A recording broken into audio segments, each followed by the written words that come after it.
The Graduate Students Association of Ghana, GRASAG, wants those named in the alleged GETFund scholarship scandal to be surcharged.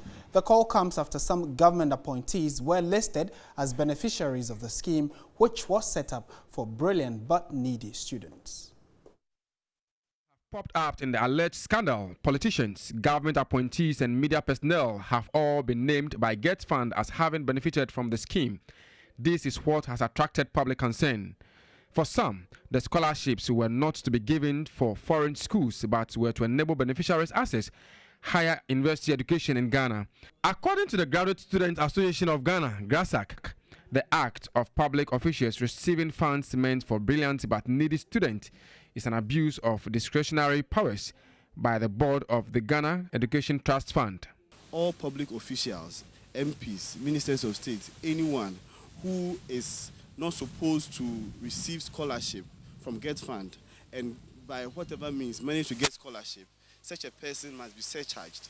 GRASAG also wants government officials who have benefited from the scholarship scheme to refund the money. A performance audit report of the Auditor General on the administration of scholarships by GETFund revealed that Education Minister Matthew Prempe, Procurement Minister and Deputy Majority Leader in Parliament Sarah Adwa-Safo, as well as other government appointees, all benefited from the scheme.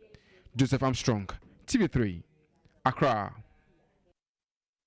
Let's stay on this subject matter a while longer. We've been joined in studio by Samuel Sego. He is the president of GRASAG, and we want to find out from you really what is informing this decision at this time to want the persons named to be surcharged. Good evening. Thank you for joining us. Good evening. Why are you asking for them to be surcharged? I mean, still the students of Ghana need money. Many students are unable to pay their school fees, especially at the postgraduate level. And all the excuse we get is that there is no money. Only for us to hear that the monies that are meant for needy students are being all the excuse you hear from who? The excuse we hear from the Scholarship Secretariat that is mandated to give out scholarships. Now, the law stipulates that GETFund should distribute money to one student loan, give money to the Scholarship Secretariat, and give money to NCTU, all aimed at supporting needy students. So, for instance, the student's loan is supposed to give out loans to students at the tertiary level and the graduate level.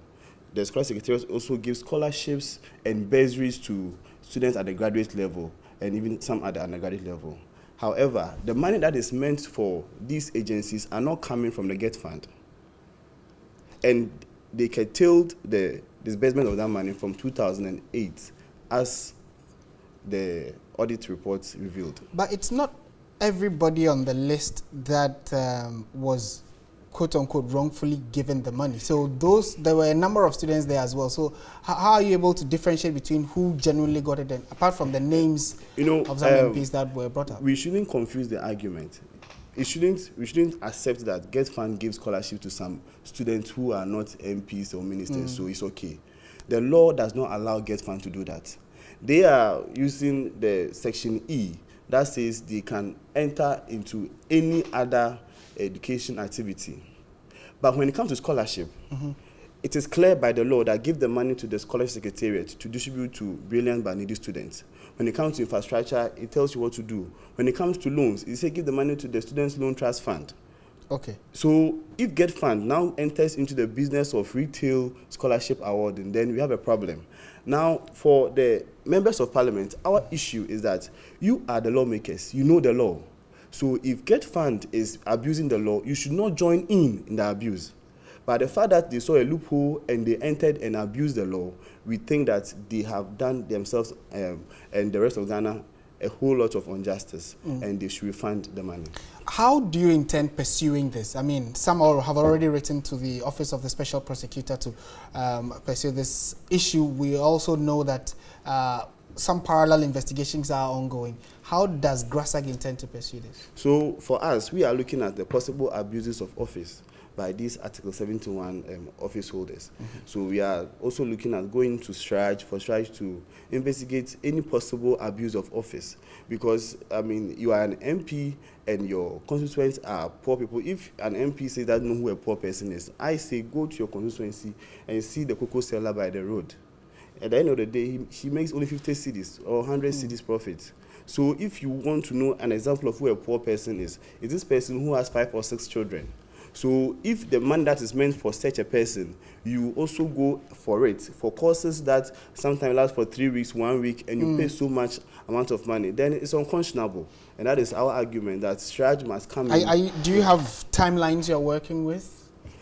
We are looking at various angles. So there is already an investigation that has been commenced by the special prosecutor, and we are also looking at meeting our neck and drafting a special petition to SAga for try to commence this investigation. All right. So, I mean, it's certainly an issue that we also have interest in. We'll see how it unfolds in the coming days. Samuel Sego is president of GRASAG. They are asking for those who were beneficiaries of the GETFund wrongfully to be surcharged or to pay back those monies. We'll keep an eye on it and keep you posted. This is still News at 10 on TV3.